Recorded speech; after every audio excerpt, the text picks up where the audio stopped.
takut. Dan seorang pemuda sedang berenang ke batang air, maka lewatlah buah apel. Lewat buah apel, kemudian tanpa disadari, dek sangkirlah lamu hendak memakan buah apel, termakanlah oleh pemuda ini buah apel. Termakan separuh, teringat dia hadis Nabi, siapa yang memasukkan makanan haram ke dalam perutnya, maka api nerakalah yang akan membakarnya. Gelisah orang lagi-lagi, baca dulu. Kemudian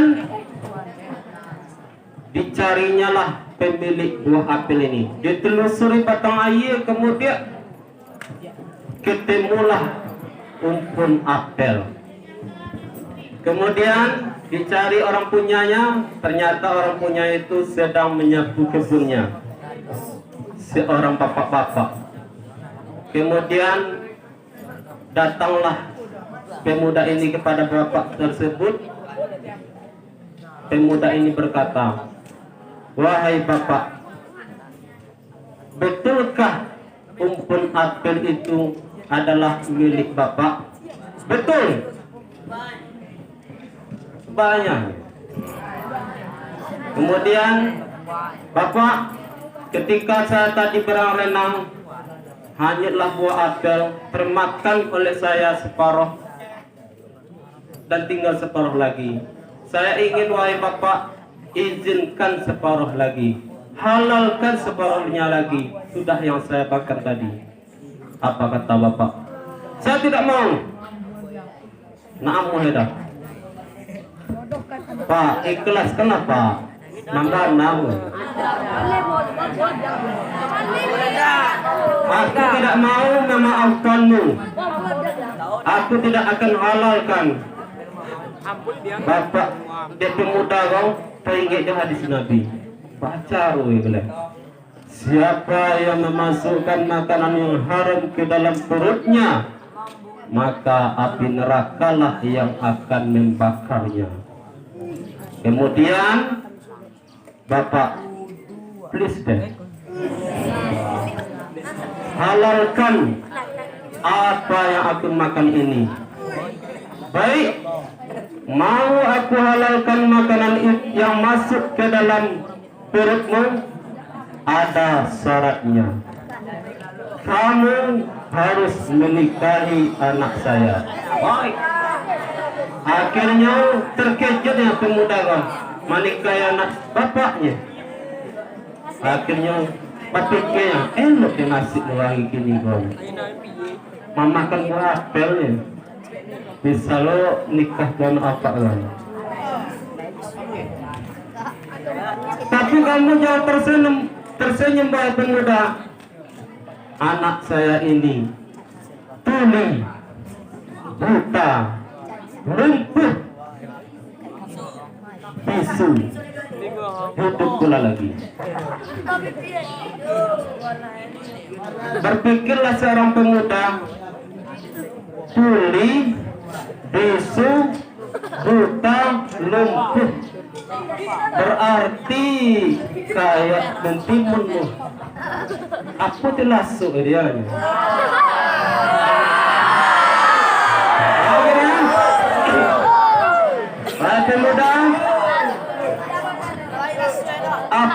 Baik pemuda, kalau kamu tidak mau, aku tidak akan halalkan apa yang kamu makan.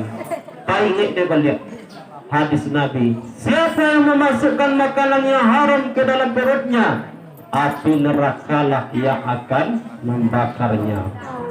Terpaksalah pemuda ini mau, bapak, saya mau menikahi anak bapak. Kemudian dilangsungkanlah dengan hijab kabul di rumahnya. Tapi wanita ini tidak diperlihatkan. Saya terima nikahnya. Ini binti ini.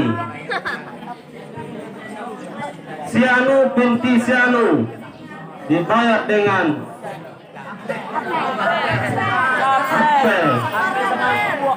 dibayar tunai, sah. Akhirnya sahlah pernikahannya. Kemudian hati muda, datangilah istrimu, dia berada di kamar. Akhirnya didatangi istrinya, ditotolak pintu kamarnya. Assalamualaikum, kata pemuda. Kemudian terdengarlah oleh pemuda ini sahutan menjawab, waalaikumsalam, waalaikumsalam. Terkejut ya, berarti ikut nak bisu kena. Ini dijaga salamnya. Indak letuli ya. Ini kadang ada salam moya. Ini nak lumpuh orang. Dia berjalan membukakan pintu. Berarti itu bapak tadi. Beduto mertua tadinya lah saya mertua. Berarti berdusta mertua tadi. Akhirnya lupa lagi lah pemuda aku kepada bapak tadi, mertuanya tadi. Wahai mertuaku, bapak telah berdusta. Kenapa bapak katakan anak bapak buta, anak bapak tuli, binga, anak bapak lumpuh, anak bapak apa lagi? Buta. Padahal dia bisa mengecat. Padahal dia bisa berbicara, berkata. Apa kata bapak tadi? Kenapa saya katakan anak saya buta? Dia tidak pernah melihat yang haram. Dia tidak pernah melihat yang diharamkan oleh Allah Subhanahu wa Ta'ala. Dia tidak pernah mencari organ. Kemudian kenapa saya katakan anak saya itu tuli? Dia tidak pernah mendengar perkataan kotor, tidak pernah mendengar gosip. Kemudian kenapa bapak katakan anak bapak bisu? Karena anak saya ini tidak pernah berkata kotor. Dia tidak pernah menyebut partai PAN tambah etek.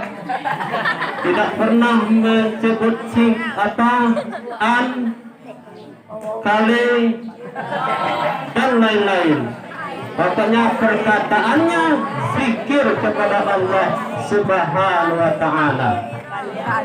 Kemudian bapak, kenapa kamu katakan anak bapak, kenapa bapak katakan anak bapak lumpuh? Karena kakinya tidak pernah melangkah ke tempat maksiat, tidak pernah melangkah ke tempat permainan, tidak pernah melangkah ke tempat orgian dan lain sebagainya. Tapi langkah kakinya jalan ke masjid, jalan ke musalla, ke tempat ibadah. Itu makanya saya katakan anak saya buta, tuli, bisu, dan lumpuh. Kemudian kenapa bapak pilih saya sebagai menantu? Apa kata bapak tadi? Wahai nak, aku yakin engkau adalah anak yang soleh. Aku yakin engkau adalah orang yang baik. Apel saja yang masuk setengah ke dalam perutmu, kamu takut kepada Allah. Itu makanya aku mau menikahkan anakku kepada kamu. Oke pemuda, jangan banyak kecap kamu, dan banyak bicara kamu. Silahkan datangi istrimu.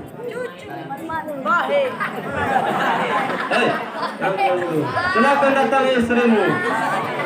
Tidak usah kalian pikirkan apa yang terjadi 9 bulan kemudian. Sarah.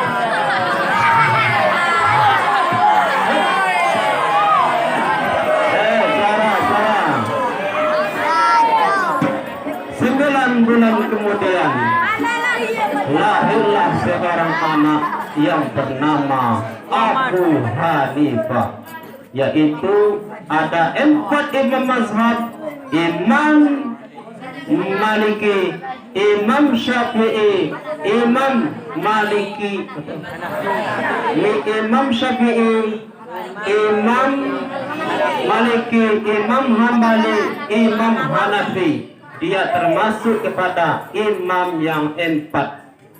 Jadi intinya apa? Kalau orang memelihara makanannya, dia tidak memakan yang haram, nanti lahirlah anaknya nanti menjadi anak yang soleh. Tapi kalau sering dia mencuri, punya orang punya dia, terempah orang terempah dia, itu nantinya tidak akan menjadi anak yang soleh. Anaknya nanti tidak menjadi anak yang soleh, akan tetapi adalah soleh. Hati-hati anak-anak goyang. Ingat dan ingat, ingat dan ingat. Jangan sekali-kali kalian memakan makanan yang haram. Sambal orang jangan dicuri, sandal orang jangan dicuri, handuk dan lain sebagainya. Pas jam 10 kita berdoa kepada Allah Subhanahu wa Ta'ala.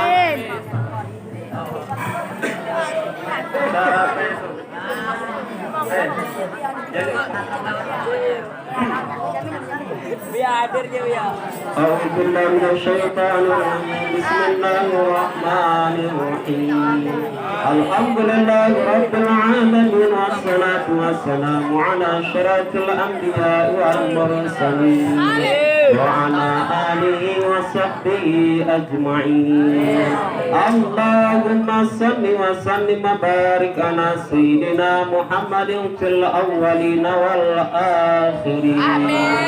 اللهم اغفر لنا ذنوبنا ولوالدينا وارحمهم كما ربونا صغارا، ولجميع المسلمين والمسلمات والمؤمنين والمؤمنات برحمتك يا أرحم الراحمين.